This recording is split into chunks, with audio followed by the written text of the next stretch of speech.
ನಮಸ್ಕಾರ. ರೇಷ್ಮೆ ಹುಳು ಸಾಕಾಣಿಕೆ ಮನೆ ಅಂದ್ರೆ ಅದು ಸುಮ್ನೆ 4 ಗೋಡೆಯ ಕಟ್ಟಡ ಅಲ್ಲ ಅಲ್ವಾ? ಅದು ನಮ್ಮೆಲ್ಲರ ಜೀವನೋಪಾಯದ ಜಾಗ. ಅಲ್ಲಿ ನಮ್ಮ ಎಷ್ಟೋ ಪರಿಶ್ರಮ ಅಡಗಿರುತ್ತೆ. ಆದ್ರೆ ಈ ಕಠಿಣ ಶ್ರಮದ ನಡುವೆ ನಮಗೆ ಕಾಣದ ಒಂದು ಅಪಾಯ ಮನೆಯೊಳಗೆ ಹೊಂಚು ಹಾಕಿ ಕೂತಿರಬಹುದು.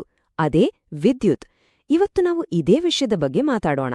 ನೋಡಕ್ಕೆ ಸಣ್ಣದೆನಿಸಿದ್ರೂ ದೊಡ್ಡ ಅನಾಹುತ ಮಾಡಬಲ್ಲ ವಿದ್ಯುತ್ ಸುರಕ್ಷತೆಯ ಬಗ್ಗೆ. ಒಂದು ಕ್ಷಣ, ಈ ಪ್ರಶ್ನೆಯನ್ನ ನಾವೆಲ್ಲರೂ ನಮ್ಗೆ ಕೇಳ್ಕೊಳ್ಳೋಣ. ನಮ್ಮ ಹುಳು ಸಾಕಾಣಿಕೆ ಮನೆ ನಿಜಕ್ಕೂ ಎಲೆಕ್ಟ್ರಿಕಲ್ ಆಗಿ ಸೇಫ್ ಆಗಿದ್ಯಾ? ಬನ್ನಿ, ಈ ಪ್ರಶ್ನೆಗೆ ಉತ್ತರ ಏನು ಅಂತ ಹುಡ್ಕೋಣ. ಹೌದು, ಇದು ಸುಮ್ನೆ ಹೇಳೋ ಮಾತಲ್ಲ. ನಾವು ವೈರಿಂಗಲ್ಲಿ ಮಾಡೋ ಒಂದು ಚಿಕ್ಕ ತಪ್ಪು, ಅಥವಾ ದುಡ್ಡು ಉಳ್ಸೋಕೆ ಅಂತ ತರೋ ಒಂದು ಕಳಪೆ ಕ್ವಾಲಿಟಿ ಹೀಟರ್, ಇಲ್ಲಾಂದ್ರೆ ನಮ್ದೇ ಸ್ವಲ್ಪ ನಿರ್ಲಕ್ಷ್ಯ, ಅಬ್ಬಾ ಇವು ನಮ್ಮ ಜೀವದ ಜೊತೆ ನಮ್ಮ ಸಂಪಾದನೆ ಜೊತೆನೂ ಆಟ ಆಡ್ಬಿಡ್ಬೋದು. ಹಾಗಿದ್ರೆ ನಾವು ಸಾಮಾನ್ಯವಾಗಿ ಮಾಡೋ ಆ ತಪ್ಪುಗಳು ಯಾವುವು ಅಂತೀರಾ? ಅವು ಹೇಗೆ ದೊಡ್ಡ ಅನಾಹುತಕ್ಕೆ ದಾರಿ ಮಾಡ್ಕೊಡುತ್ತೆ? ಬನ್ನಿ, ಒಂದೊಂದಾಗಿ ನೋಡೋಣ. ನೋಡಿ, ಮನೆಗೆ ಅಡಿಪಾಯ ಎಷ್ಟು ಮುಖ್ಯವೋ ವೈರಿಂಗಿಗೆ ಅರ್ಥಿಂಗ್ ಅಷ್ಟೇ ಮುಖ್ಯ. ಅದೇ ಸರಿ ಇಲ್ಲ ಅಂದ್ರೆ ಕರೆಂಟ್ ಲೀಕ್ ಆದಾಗ ಇಡೀ ಮಷೀನಿಗೆ ಕರೆಂಟ್ ಬಂದು ಶಾಕ್ ಹೊಡೆಯುತ್ತೆ. ಹಾಗೇನೇ ಶಾರ್ಟ್ ಸರ್ಕ್ಯೂಟ್ ಆದಾಗ ಟ್ರಿಪ್ ಆಗೋಕೆ MCB ಇಲ್ಲ ಅಂದ್ರೆ ಏನಾಗುತ್ತೆ? ವೈರ್ ಸುಟ್ಟು ಬೆಂಕಿ ಹತ್ಕೊಳ್ಳೋ ಚಾನ್ಸಸ್ ತುಂಬಾನೇ ಜಾಸ್ತಿ. ಇವೆಲ್ಲ ನಾವು ಶುರುವಲ್ಲೇ ಮಾಡುವ ದೊಡ್ಡ ತಪ್ಪುಗಳು. ಸರಿ, ವೈರಿಂಗ್ ಬಿಡಿ, ನಾವು ದಿನಾ ಬಳಸೋ ಸಾಮಾನುಗಳ ಕಥೆ ಏನು? ಕಡಿಮೆ ರೇಟಿಗೆ ಸಿಗುತ್ತೆ ಅಂತ ಏನೋ ಒಂದು ಹೀಟರ್ ತಂದಿಡ್ತೀವಿ, ಅದು ಶಾರ್ಟ್ ಸರ್ಕ್ಯೂಟ್ಗೆ ರೆಡ್ ಕಾರ್ಪೆಟ್ ಹಾಕಿದ ಹಾಗೆ. ಇನ್ನು ಕೆಲವರು ಒಂದು ಸಾಕೆಟ್ನಿಂದ ರೂಮಿನ ಇನ್ನೊಂದು ಮೂಲೆಗೆ ಉದ್ದಕ್ಕೆ ವೈರ್ ಎಳೆದು ಬಿಡ್ತಾರೆ. ಇದರಿಂದ ವೈರ್ ಹೀಟ್ ಆಗಿ ಅಪಾಯ ಆಗೋದೇ ಹೆಚ್ಚು. ಈಗ ನಾವು ಮಾತಾಡೋಕೆ ಹೊರಟಿರುವುದು ಬಹುಶಃ ಎಲ್ಲಕ್ಕಿಂತ ಡೇಂಜರಸ್ ವಿಷಯ. ರೇಷ್ಮೆ ಹುಳು ಸಾಕಾಣಿಕೆ ಮನೆಗಳಲ್ಲಿ ಸಾಮಾನ್ಯವಾಗಿ ನೀರು, ತೇವಾಂಶ ಇದ್ದೇ ಇರುತ್ತೆ ಅಲ್ವಾ? ಆದ್ರೆ ಈ ನೀರು ಮತ್ತು ಕರೆಂಟ್ ಒಂದಾದ್ರೆ ಅದು ಸಾವಿನ ಆಟಕ್ಕೆ ಸಮ. ಇದು ತುಂಬಾ ಸಿಂಪಲ್. ಗೋಡೆ ಒಣಗಿದ್ರೆ ಅದು ವಿದ್ಯುತ್ ಹರಿಯೋಕೆ ಬಿಡಲ್ಲ, ಒಂದ್ರೀತಿ ಇನ್ಸುಲೇಟರ್ ತರ ಕೆಲ್ಸ ಮಾಡುತ್ತೆ. ಅದೇ ಗೋಡೆ ನೀರಲ್ಲಿ ನೆಂದು ಒದ್ದೆ ಆಯ್ತಾ, ಮುಗೀತು ಕತೆ. ಅದೊಂದು ಲೈವ್ ವೈರ್ ತರ ಆಗ್ಬಿಡುತ್ತೆ, ಕರೆಂಟ್ ಸಲೀಸಾಗಿ ಪಾಸ್ ಆಗತ್ತೆ.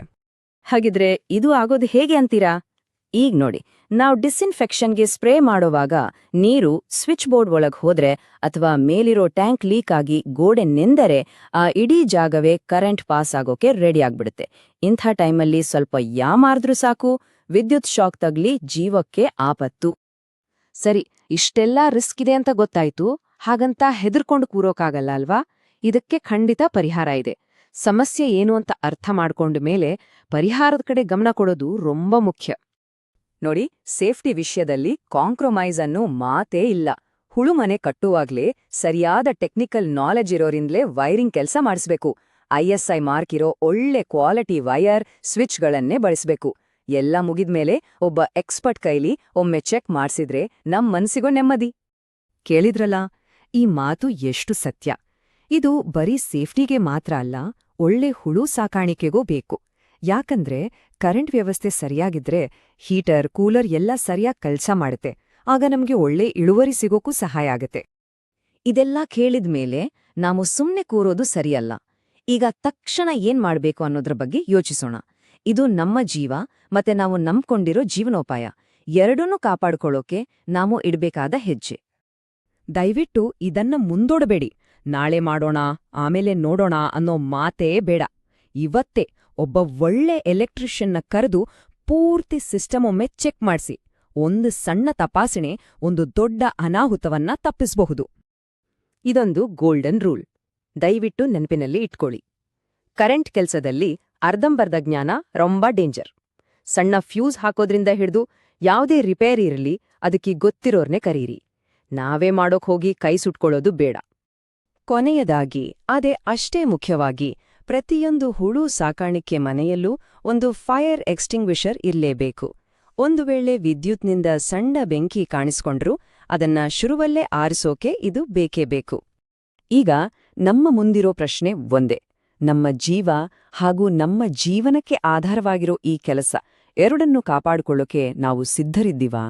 ವಿದ್ಯುತ್ ಸುರಕ್ಷತೆ ಅನ್ನೋದು ಕೇವಲ ಒಂದು ಟೆಕ್ನಿಕಲ್ ವಿಷಯ ಅಲ್ಲ, ಅದು ನಮ್ಮ ಜವಾಬ್ದಾರಿ. ಜಾಗೃತರಾಗಿರೋಣ, ಸರಿಯಾದ ಕ್ರಮ ತಗೊಳ್ಳೋಣ, ನಮ್ಮ ಶ್ರಮ ಮತ್ತು ನಮ್ಮ ಜೀವ ಎರಡನ್ನೂ ಕಾಪಾಡಿಕೊಳ್ಳೋಣ.